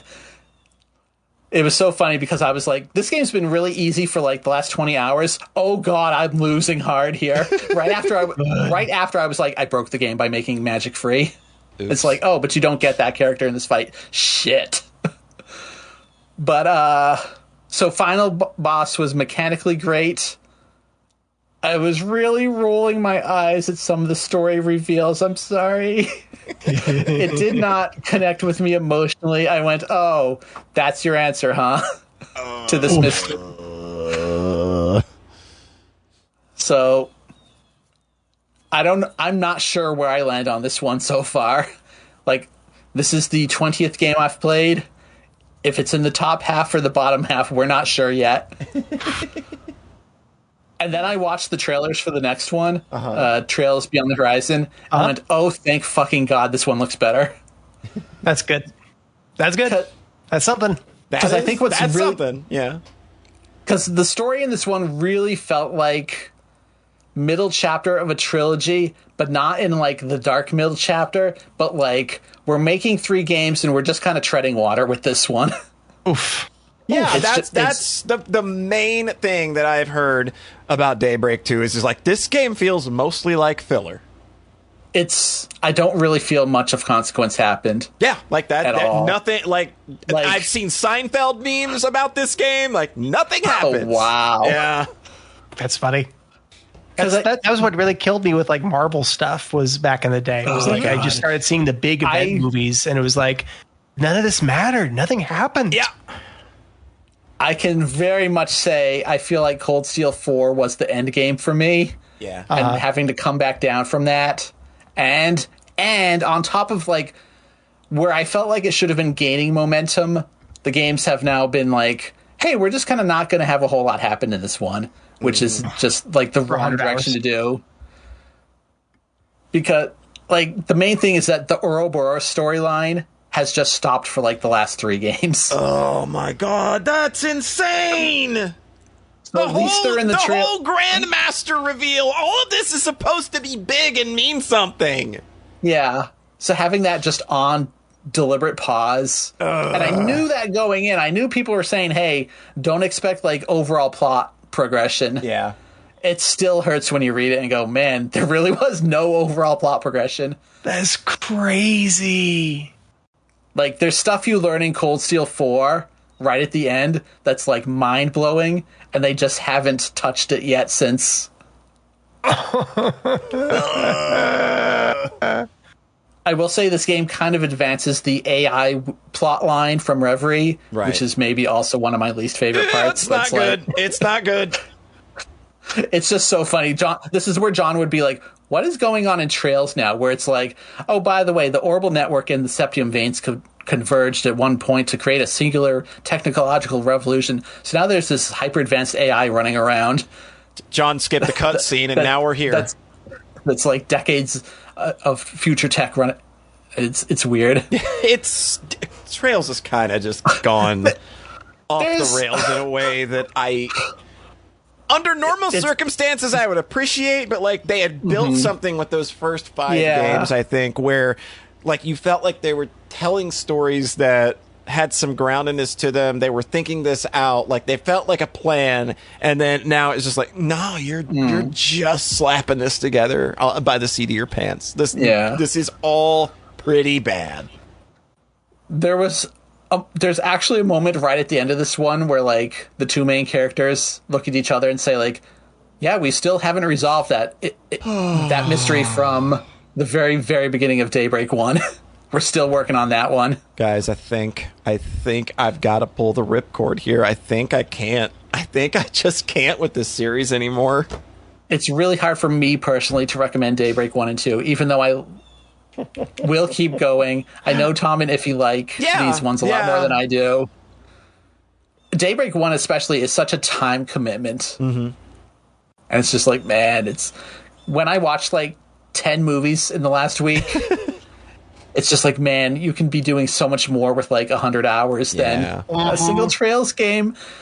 Especially when they're not really living up to a pedigree that we like. Like, again, it's like maybe I won't go as far as saying maybe they're not good. It's like, no, it's not for me anymore. Like, I think that's where I settled on it. So I don't want to shit talk things because I know that this is still a very beloved series, and I still love it too. And that's why I'm so like, bummed out that like it's just like I don't want to put myself through that. It's just like I know what I did not like about Reverie, and I know that they just kind of lean way more into a lot of that stuff, and hearing that like Daybreak 2 is what it is. Ever since it came out, all I've heard is like, this is the nothing game, and it's just like, I don't think I have it in me, folks. I think this is where I'm out, but I am going to play the shit out of Trails in the Sky remake, though. I'll still play the shit out of that. Which is funny because that's the one where I'm like, okay, I can skip it because I already played that game. But also like, that one being the Daybreak combat does nothing for me because I've played 2 games of that. You played 2 games with that. I've not played any. So that'll be a little fresher of an experience for me. I am still like 50-50 on there if they're going to pull some bullshit with the story in that Oh my one. god! If they do a Higurashi, Higurashi Go and Sotsu, the Final Fantasy VII remake, the Evangelion. There's definitely a way they could do it. could. But I haven't. There is a way that they can, and we all know what it is. Yeah. And it's real. I'm gonna hate it if they do. Like, I will actually probably be real butt mad if they do what I think they might do. They should have a choice. They should have a button that goes, "Did you play the previous games or not?" And if you click no, the last like 10 hours change to what the original was. Just make 2 endings, seriously. Yes, do that. Is this something y'all can tell me about, or is this something I'll tell you after the podcast. All right, okay, cool. Is this something us non-Cold Steel playing plebes Right, appreciate? right. It's definitely stuff that begins in Cold Steel. I can still hear it. I think here's where I'm at. I think I can still play Cold Steel 1 and 2. Sure. I think I can play those and have, because I've shit on Azure a lot, but like, it sounds like it can get much worse. Yeah, I think that you could play. I think you could play Cold Steel 1 through 4 fine. For me, like Reverie. Reverie was my breaking point where I was just like, I don't think this is for me anymore. And I like that one. That's the crazy part. That's the crazy part. One. Yeah. I was not on board with that one at all. I think my deal was just kind of like facing trails, like in my head, changing from being one thing into another. Yeah. Like, okay, I need to, this Trails in the Sky, it's peak. It's, it's as good as it gets. And then it's like, okay, this is going to be, 20 games. It can't be peak for 20 games. There was no way on earth it was going to be peak for 20 games. So it's like, do you want to play a 60-hour Falcom game with great music that and cool, Trails combat, and then it has a really long final dungeon where you fight all the bosses that introduce themselves 50 hours earlier, and it's really cool. I'm probably still horny for that, at some point. Yeah. Probably want to play Xenoblade 2 and 3 first. Yeah. But, because I think it's impossible for it to be peak for 20 games, because by the time of Daybreak 2, they're straight up saying multiple times, hey, this has happened before. Yeah. Like, they're rehashing plot points. Manga. Yeah. Like, Daybreak 1 introduces, like, the 14-year-old child soldier, Jaeger, who isn't Fee. And I'm just like, yeah, y'all did this. You did that already. Cold Steel. Yeah. And Fee was just already good. Didn't you do that in Sky and Azure? You did that in Sky and Azure, and you did that in. Come on, you could draw the analog to Joshua if you want. Oh my god! Like, they're a little different every time, but especially because the Daybreak 1 and Fee are like the most similar because they're on your side right away. Yeah. Like, what's her name? Psycho Girl. Oh, Shirley. Shirley's a very different character for sure. Yeah. But yeah. Just they keep bringing up the DG cult in Daybreak 2. Like, they haven't moved on from a lot of this stuff. It just sometimes feels like going in circles. Yeah. I mean, again, this is nobody's done this. Yeah, nobody's done this is ridiculous. 15, 13, 50 to 100 hour RPGs that are telling a continuous story. That's cool, but also, there's a reason nobody's done it, because that's maybe a bad idea. Maybe hard to make that compelling at every stop. But I feel like nobody's done even close of doing like 6 interconnected. You haven't played Kingdom Hearts, Rat. You haven't played Rants. Rants apparently goes out on a high note. I'll just say. Maybe Trail in a decade. We'll find out. They're saying like the next ones are going to take longer to make because they're so complicated. Because 3D games. So imagine waiting 8 years between some of these. I'm glad I don't feel that need anymore. I feel like I was able to just let go after I finished Reverie. So I don't I never felt any desire, or I never felt like I was left out when people were playing Daybreak and I wasn't. And I was just like, nah, I don't. I think I'm good. Daybreak being another like hard reset of the cast was just, it was one step too far to me, because we'd been in Cold Steel land for so long. Where it's like that's Legend of Heroes 6, Like, I think that's the original Sky. Yeah, that's it's the like original a spin-off in a Sky. franchise. So, like, Cold Steel is like a spin-off franchise inside of Legend of Heroes Trails. It's insane. 5 games in there as well. Yeah, there's 10 games, and then now 3 more games, and then a remake that's going to actually can we defy fate? Yeah, pretty much. Can I mention one more thing real quickly? I know I've been going on for a while. I watched Thunderbolt Fantasy Season 4. Was it good? It was really good. Fuck yeah. It was like, I'd love to hear it. It was the most like, try to find a recap online though, which I couldn't because it doesn't really give you any jumping point, like character wise. It just resumes from where season 3 was. Gotcha. So like I was watching it with the wiki open to be like, oh, also the characters being, you know, all complicated Chinese names. I was like, type. What's that character's name? Myself. How does this go? Oh, okay. They were in season 2. Okay. I remember them now. Pause. Who the fuck are they talking about now? Like, but like, it was really fun story and action wise. And then there's a finale movie, which pretty definitively closes the whole franchise.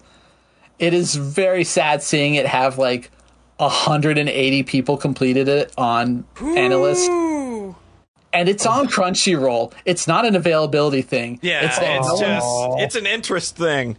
It's nobody's watching the crazy Gen Urobuchi puppet show. Right. I think there would be more interest if it was a much more expensive, traditionally animated shonen show. Because I kind of see that in my head now, having watched stuff like Solo Leveling and Jujutsu Kaisen, where like seeing what cream of the crop shonen looks like now and imagining the fights in this animated like that would be so fucking cool. But instead it's puppets flailing against each other with limited CG that looks a little cheesy. But it's really fun. I did really have a good time with it. I was like, no, I can't end this podcast till I mention it, that it's really good. And again, I didn't really care for season 3, so it definitely pulled up out of that. Season 3 was like my least favorite one. Oh, well, I'm glad it turned around. Yeah, it ended on a really high note.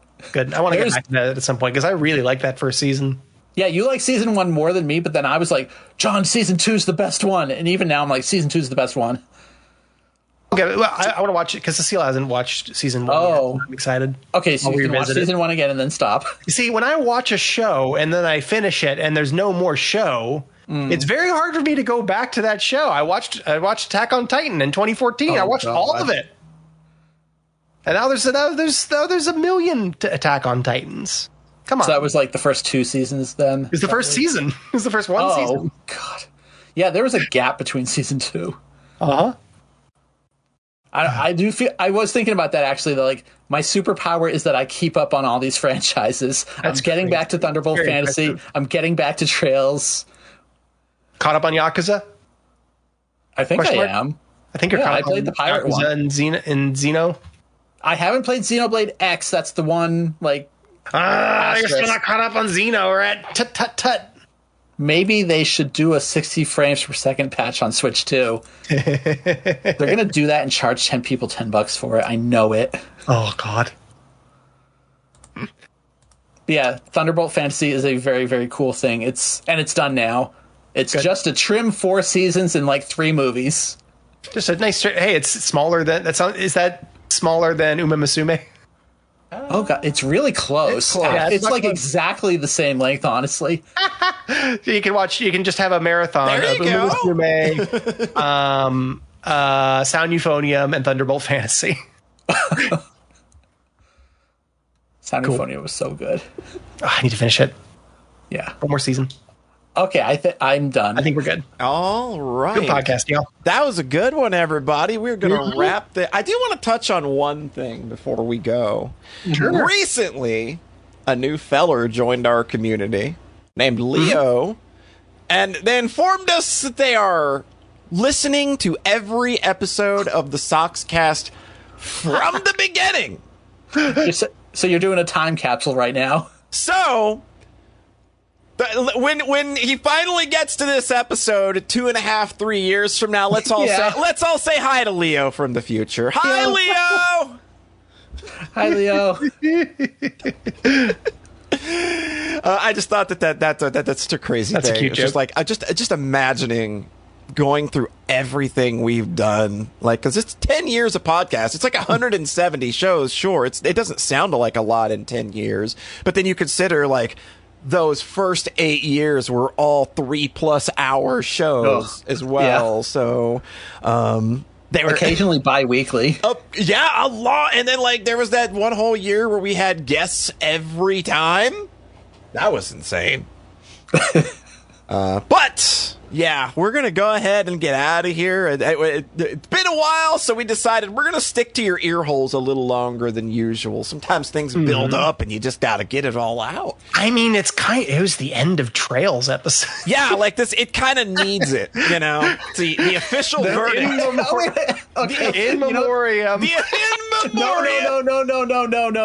No. You know the Marvel movie thing? John gave up, Polly gave up, and finally Rhete declares, I hate Trails now. The credits are scrolling, the black screen, you know, the last credit scrolls off the screen, words fade in, the Legend of Heroes will return in Trails Through the Horizon. Yeah, buddy. This is not the end. The trailer's really good. I'm back in. It's the hilarious part. Can't believe Trails is over. Oh, well. It had a good run, especially on our show, because we literally went like 9 years mentioning it or Falcom every episode. That's a pretty good run. Yeah. All right. John, where can the folks at home find you? Farawaytimes.com. I'm continuously working I've been doing a lot more blogging lately. I've been doing a bunch of games crit. I'm really pleased about it. Words. Those things you got to read, folks. It's not videos. Yeah, you can't listen to it. You got to use your Mario eyes. RPG and Megami Tensei 2 and shit. You got to use your eyes and let your brain interpret the squiggles that are on the screen and then form your own thoughts about that. So that's real smart guy shit in the year 2025. Well, we got some smart guys. We got some smart people on the smart podcast. folks. We got a few. Yeah. We got a few. I'm not going to name names word. because I don't want the dummies to feel left out. Yeah. Kusakari. If you think it's you, obviously it's you. Yeah. You just got to go read my crit.